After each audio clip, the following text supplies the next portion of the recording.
Здравствуйте, мои подписчики и гости моего канала. Рада вас всех приветствовать. Сегодня я буду готовить рождественскую индейку. Индейка у меня 4 килограмма. Тушка уже была разделана. Внутри пакет с ливером. Это будет у меня отдельно с рисом. Обжарю ливер. Здесь желудок, легкие и сердце. И горло. Все это я обжарю, будет с рисом и каштаном. Самое главное в индейке – это ее подготовка. Она должна хорошо у нас промариноваться в рассоле, который мы сейчас и будем делать. Индейка, гусь и утка очень хорошо сочетаются с цитрусовыми. Один грейпфрут я разрезаю, сок выдавливаю и все вот так вот вместе с кожурой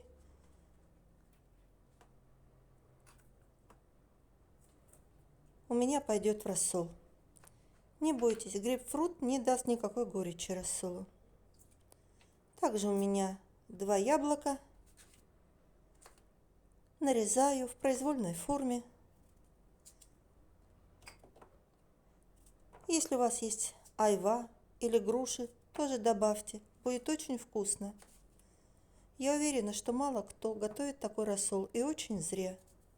Потому что индейка в этом рассоле получается сочной, ароматной, исчезает специфический привкус мяса и запах. Апельсин, также сок выжимаю. Кожура апельсина также туда идет. Был еще один мандаринчик, добавлю также. 2 лимона. Это такие лимоны, которые уже старенькие, их уже никуда нельзя употреблять, а в рассол они будут то, что надо. Не стесняйтесь экспериментировать.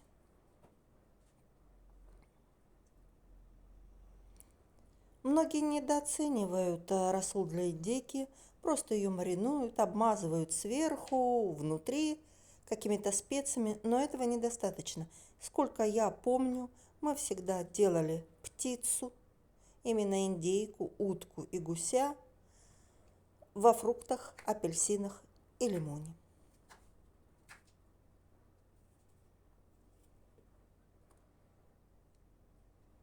Все, нарезали. Вы знаете, можно даже и не чистить яблоки от косточек. Ну, просто так почистила для эстетики.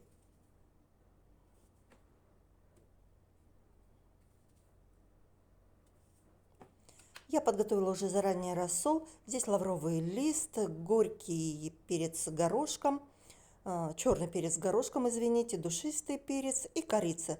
Все это довела до кипения, соль, сахар там и остудила. Удалю лишнюю кожу у индейки, а гузок оставлю. Больше пока ничего трогать не буду.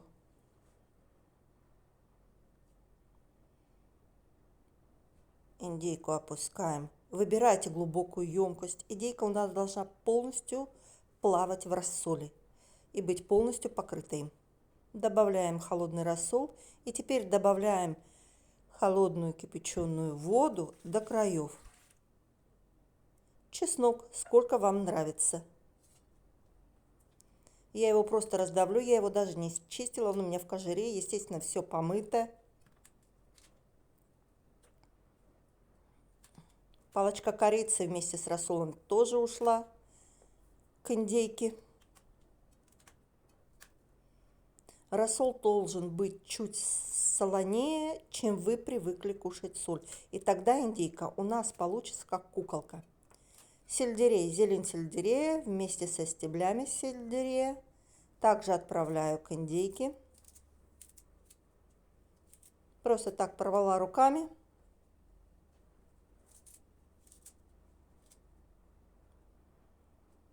И теперь доливаю все кипяченой холодной водой. Все наши цитрусовые фрукты всплыли, немного розмарина, буквально 3-4 веточки, и оставляю в прохладном месте Это у меня будет на балконе. У нас ночью 8-6 градусов тепла. Все накрыла и оставила. И будет она так у меня мариноваться. Минимум ночь, а еще лучше сутки. У меня мариновалось ровно 36 часов. Сделала я маринад. Вот такой, который я буду добавлять внутрь и обмазывать курицу. Маринад можете готовить любой, который вам нравится. У меня там сливочное масло, оливковое масло, чеснок, перец чили, соль и больше ничего. Немножко еще для эстетики обрежу, чтобы красиво смотрелось. Все равно это никто не ест. При зажарке все это обугливается. Немножко кожу вокруг крылышек. Крылышки красиво подвернем.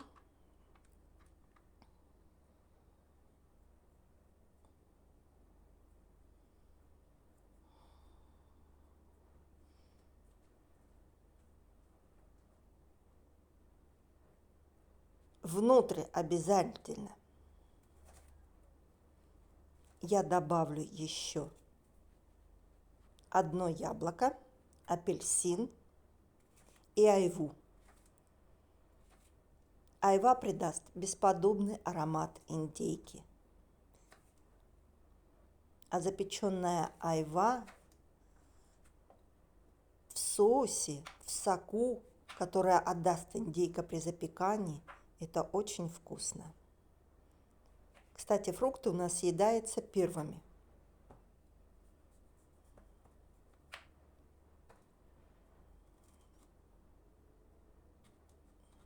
Все хорошо почистили.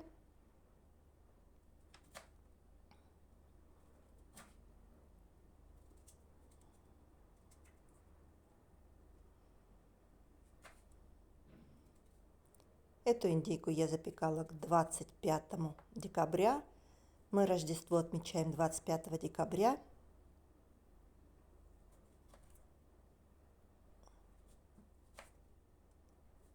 На Новый год тоже будет очень хорошо смотреться.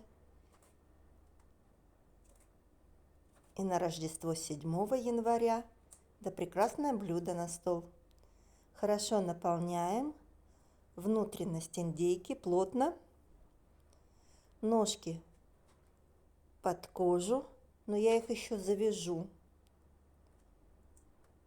пищевой веревкой для уверенности. Крылышки можно подвернуть двумя способами. Или вот так вот. Второй способ мне нравится больше. Или вот так вот. Чтобы красиво смотрелась индейка на противне и на столе. Вот такая куколка у нас уже получилась. И теперь у меня вот такой инструмент. Я буду накачивать мясо маслом и специями внутрь. И тогда получится просто красота. Кстати, в этом маринаде у меня еще и соль, поэтому мясо будет хорошо, равномерно просоленное и снаружи, и внутри. Оно будет сочное, оно будет бесподобно вкусным. Масло немного вытекает, ничего страшного, все равно все мы будем обмазывать сверху еще раз тем же самым соусом. Побольше в грудку, потому что у индейки, как у всякой птицы, мясо в основном это грудка, голень.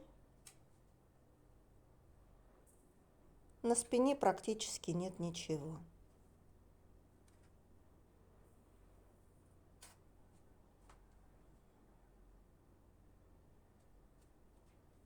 А теперь все хорошо сверху. Если у вас есть кастрюля для запекания по типу гусятницы, можете положить туда.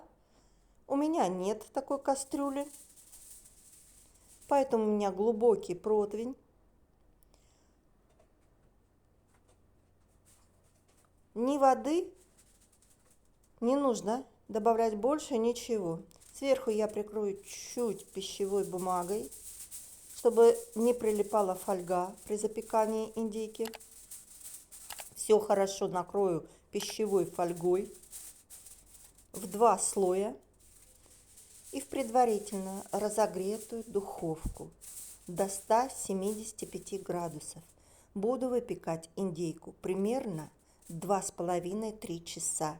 Следите, индейка нуждается в присмотре. Духовки у всех разные. Время запекания разное, мощность разная. Все время следить. Через 2 часа я убираю пищевую фольгу. Каждые 10 минут поливаю соком. И вот такая красота получилась. Время запекания у меня было ровно 2,5 часа. Мясо мягкое, нежное, сочное, ароматное. Это очень вкусно. Я вам рекомендую приготовить по этому рецепту индейку. Вы будете довольны. Спасибо всем за просмотр. Приятного аппетита. С наступающим Новым годом и Рождеством. До новых встреч!